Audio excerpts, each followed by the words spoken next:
do you think about that New York Times story? I thought it was a really good article, actually. I thought it brought up some real concerns. I think it really is a very important article, and I also think, as I have for years, that we really need to move our elections to November so we can increase voter turnout. I'm confident it would double the turnout, and I think we would have better government in Montclair with better representation.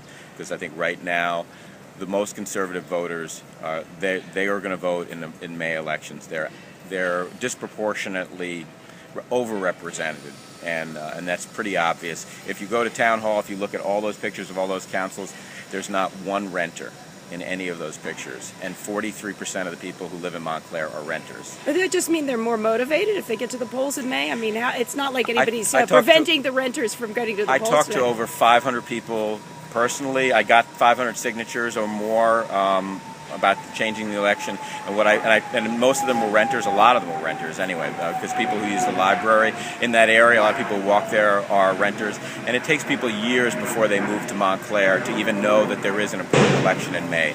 Everyone's used to primary elections, or maybe they know about school board elections. Montclair elections are, we're outliers. There aren't that many places that have these nonpartisan elections in May, and it kills voter turnout, and it gives us people running for council who are far more conservative than the average Montclair resident. So I think the most important thing we can do is get big voter turnout today. That's why I'm out here, trying to get people to vote for Catherine Weller-Deming, because I think that's the most important vote to cast.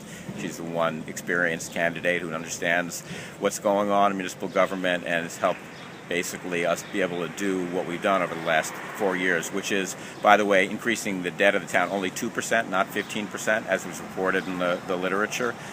Because in the literature they did a little estimate for this year, which is a fabrication. Back to the New York Times story. Is that pro-Turner or anti-Turner? Because I'm hearing both from comments. I think if you have both of those, if you have both comments, I think that's a sign that it's a good article, because I think it tells the story of what's going on.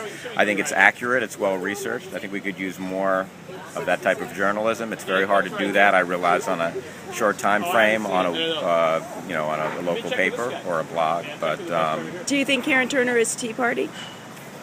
Do I think she's literally Tea Party? No, I don't think she's Tea Party. Do you think she's figuratively Tea Party? Do you think she's in the tradition of the Tea Party? I think she's a conservative, and I think that's how she's running. Hey, how you doing? Make sure you get out and vote today. Thanks. Okay.